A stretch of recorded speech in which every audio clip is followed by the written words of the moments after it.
Hi,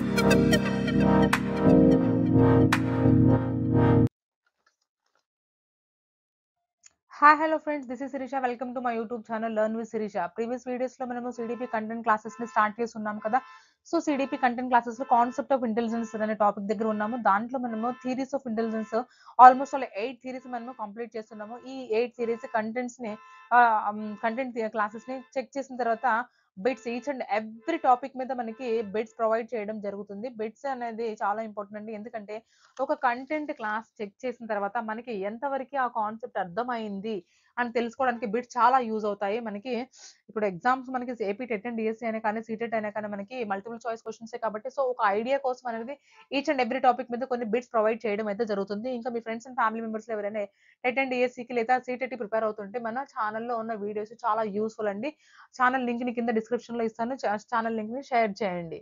okay, ఈ రోజు మనం ఈ వీడియోలో Sternberg strategic theory of intelligence గురించి తెలుసుకుందాం. అంటే Sternberg strategic theory of intelligence already మనము కంటెంట్ క్లాసెస్ ని ఒక థియరీ క్లాస్ ని కంప్లీట్ చేస్తున్నాము. దాని మీద కొన్ని ఇంపార్టెంట్ బిట్స్ అనేవి మనము చెక్ చేద్దాము. అయితే వీడియోలోకి వెళ్ళే ముందు కొంచెం ఇంట్రొడక్షన్ తీసుకుందామండి. ఇప్పుడు స్టోన్బర్గ్ ట్రార్కిక్ థియరీ, ఇప్పుడు ఇంటెలిజెన్స్ అని చెప్పుకుంటున్నాం కదా. ఈ థియరీ ఎవరు తీసుకొచ్చారు? స్టోన్బర్గ్ ట్రార్కిక్ థియరీ. ఆ థియరీ పేరేంటి? ట్రార్కిక్. అతను తన థియరీలో కొన్ని స్కిల్స్ ని ఉపయోగించారు. అంటే కొన్ని స్కిల్స్ అనేవి చెప్పారనమాట. 5 స్కిల్స్ చెప్పారు. అంటే హ్యూమన్ బీయింగ్ ఇన్ఫర్మేషన్ ఎలా గ్యాదర్ చేస్తారు అనే దాని మీద కొన్ని స్కిల్స్ చెప్పారని చెప్పుకున్నాం కదా. అవేంటివి? Encoding, inferring, mapping, application and response. ఇవి చెప్పుకున్నాం. ఇంకా మనకి ఈ ట్రార్కిక్ థియరీలో 3 మెయిన్ బేసిక్ సబ్ థియరీస్ ఏమున్నాయండి? అంటే దేని గురించి వీళ్ళు డిస్కస్ చేశారు? Contextual or practical intelligence. And అంటే ప్రాక్టికల్ నాలెడ్జ్ ఎక్కువ ఉండదని చెప్పుకున్నాం కదా, వాళ్ళకి ఎక్కువ ఉంటుందని. Next second one is experiential or creative intelligence. And third one is componential or academic intelligence. ఇలా మనం 3 ఇంటెలిజెన్స్ గురించి ఇతను మాట్లాడారని చెప్పుకున్నాము. సో ఇంకా ఎవరైనా చెక్ చేయకపోతే వెళ్ళి చెక్ చేయండి. మీ ఫ్రెండ్స్ అండ్ ఫ్యామిలీ మెంబర్స్ ఎవరైనా సీటెట్ ప్రిపేర్ అవుతుంటే మన ఛానల్ లింక్ ని షేర్ చేయండి. Okay, so our first question is who proposed the triarchic theory. మన ఫస్ట్ క్వశ్చన్ ఉంది చూడండి. గార్డ్నరా, రాబర్ట్ స్టోన్బర్గ్, థర్స్టన్, క్యాటెల్లా. సో మనకి రాబర్ట్ స్టోన్బర్గ్ అనేది option B is correct answer కదా మనకి. So option B is correct answer for the question number 1. Next question number 2. The triarchic theory has how many components. ఎన్ని components గురించి తను discuss చేశారని చెప్పుకున్నాము. ఇప్పుడు చెప్పుకున్నాం కదా 3 కాంపోనెంట్స్. ఓకే, ఎన్ని కాంపోనెంట్స్ అంటే 3 కాంపోనెంట్స్. అవి కాన్సెప్చువల్ అని, ఎక్స్పీరియన్షియల్ అని, కాంపోనెన్షియల్ అని, ప్రాక్టికల్ అని చెప్పుకున్నాం కదా, అవే అనమాట. సో మనకి 3 ఇంపార్టెంట్ కాంపోనెంట్స్ మెయిన్గా చెప్పారు, ట్రార్కిక్ థియరీలో మెన్షన్ చేశారు. సో మనకి option B is correct for the question number 2. Next question number 3. The 3 components are. ఏమేమి కాంపోనెంట్స్ అవి? Verbal, mechanical, social, analytical, creative, practical, fluid, crystallised, social, abstract, mechanical and emotional. ఏమని చెప్పుకున్నామండి? Analytical, creative and practical. ఇవే కదా మనం చెప్పుకుంది. Analytical అంటే మనం కొంచెం రివర్స్ లో చెప్పుకున్నాము. ఫస్ట్ ప్రాక్టికల్ చెప్పుకున్న తర్వాత క్రియేటివ్ చెప్పుకున్నాం, ఆ తర్వాత అనలిటికల్ చెప్పుకున్నాము. ఆర్డర్ ఏదైనా కానీ మనకి ఇవే అనమాట. ఇవి గుర్తుపెట్టుకోండి, practical, creative, analytical. Okay, so option B is correct for the question number 3. Next question number 4. Analytical intelligence helps in. Analytical intelligence అనేది దేనికి హెల్ప్ చేస్తుంది మనకి? ఓకే, చూద్దాం. Adapting to everyday life situations. No. Problem solving and logical reasoning.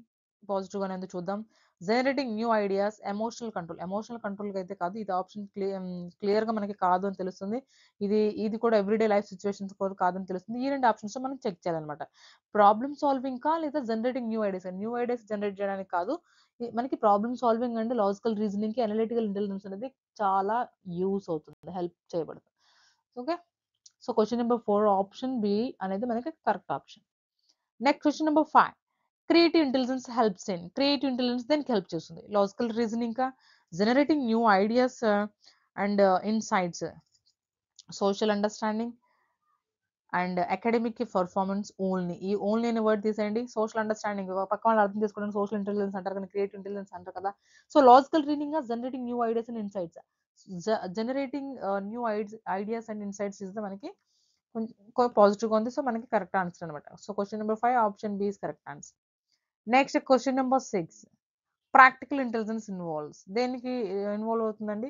Solving puzzles కాదు, ఇది logical గా ఆలోచించాలి కదా. Adapting to everyday life situations, academic skills, next మనకి మెమరీ స్కిల్స్ దేనికి మనకి యూస్ అవుతుంది, మనకి అడాప్టింగ్ టు ఎవ్రీడే లైఫ్ సిచ్యువేషన్స్కి అడాప్ట్ అవ్వడానికి అడ్జస్ట్ అవ్వడానికి మనకు ఉపయోగపడుతుంది. ప్రాక్టికల్ నాలెడ్జ్ అది చాలా ఇంపార్టెంట్ అండి. ప్రాక్టికల్ నాలెడ్జ్ అనేది చాలా ఇంపార్టెంట్. ఎప్పుడు బుక్కిష్ నాలెడ్జ్ బుక్లో ఉన్న చదవటం, ఎగ్జామ్స్ రాయటం, ప్రోగ్రెస్ కార్డ్ తీసుకోవడం అలా చెక్ చేయడం కాదు. మన ప్రాక్టికల్ నాలెడ్జ్ అనేది చాలా ఇంపార్టెంట్. ఇప్పుడు మనకి ఎన్ఈపి 2020లో కూడా దాని మీద చాలా ఫోకస్ చేశారు. ఓకే, సో మనకి ఆప్షన్ బి అనేది చాలా పాజిటివ్ అంటే correct answer. Next question number 7. Sternberg's theory focuses on దేని మీద ఫోకస్ చేస్తుంది, emotional intelligences, use of intelligence in real life setting, physical intelligence, only academic intelligence. Only academic intelligence తీసేసేయండి. Only emotional intelligence మీద చెప్పిందా, కాదు కదా, ఈ రెండు చూద్దాం. Use of intelligence in real life situations, అవును. రియల్ లైఫ్ సెట్టింగ్స్, అవును. ఫిజికల్ ఇంటెలిజెన్స్ మీద చెప్పిందా, కాదు కదా. సో మనకి ఆప్షన్ బి అనేది correct answer.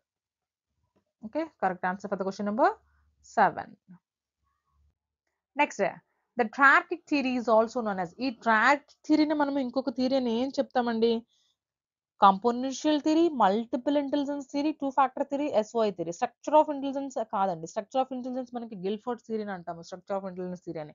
Two factor theory Spearman తీసుకొచ్చారు. మల్టిపుల్ ఇంటెలిజెన్స్ థియరీ మనకి హోవర్డ్ గార్డ్నర్ తీసుకొచ్చారు. సో మనకి దీనికి ఇంకో థియరీ పేరు ఏంటంటే, ఈ ట్రాకిక్ థియరీకి ఇంకో పేరు మనం ఏమని చెప్పొచ్చు, కాంపోనెన్షియల్ థియరీ. మనకి థర్డ్ కూడా అదే ఉంది కదా, third componential intelligence. So componential theory is the correct answer for the question number 8. Next question number 9. Analytical intelligence is most similar to. Analytical intelligence అనేది మనకి దేనికి సిమిలర్ గా ఉంటుంది, సోషల్ ఇంటెలిజెన్స్ కా, క్రియేటివ్ ఇంటెలిజెన్స్ కా, అకాడమిక్ ఇంటెలిజెన్స్ కా, mechanical intelligence కా, దేనికి రిలేటెడ్ గా ఉంటుంది మనకి, అకాడమిక్ ఇంటెలిజెన్స్, మన ఐక్యూ దానికి రిలేటెడ్ గా ఉంటుంది. దానికి కొంచెం సిమిలర్ గా ఉంటుంది అనమాట, most similar. Okay, so question number 9 option C is the correct answer. Next question number 10. Sternberg emphasised దేనికి ఇంపార్టెన్స్ ఇచ్చారు, దేన్ని ఎంఫసైజ్ చేశారు అతను, balanced development of all three components, only logical thinking, only creative thinking, emotional awareness only. ఇప్పుడు only అనేది ఇక్కడ 3 options లో మనకి కనిపిస్తుంది. మనం ఈజీగా చెప్పేయచ్చు, కానీ ఒకసారి చెక్ చేసుకుందాం, డైరెక్ట్ కూడా చెప్పకూడదు కదా. సో ఫస్ట్ ఆప్షన్ ఏముంది, balanced development of all 3 components. ఈ 3 కాంపోనెంట్స్ మీద బ్యాలెన్స్డ్ డెవలప్మెంట్ ఉండాలి, అంతే కదా. తను తీసుకొచ్చింది అంతే కదా. సో మనకి ఆప్షన్ ఏ అనేది correct option for the question number 10.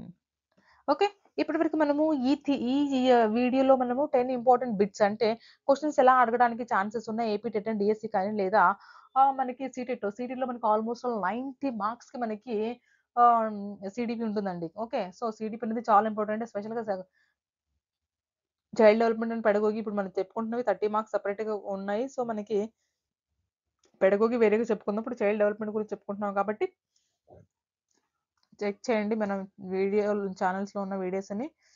Okay, next వీడియోలో మళ్ళీ కలుద్దాం. Until then, bye bye. Thank you for watching. Please like, share and subscribe my channel.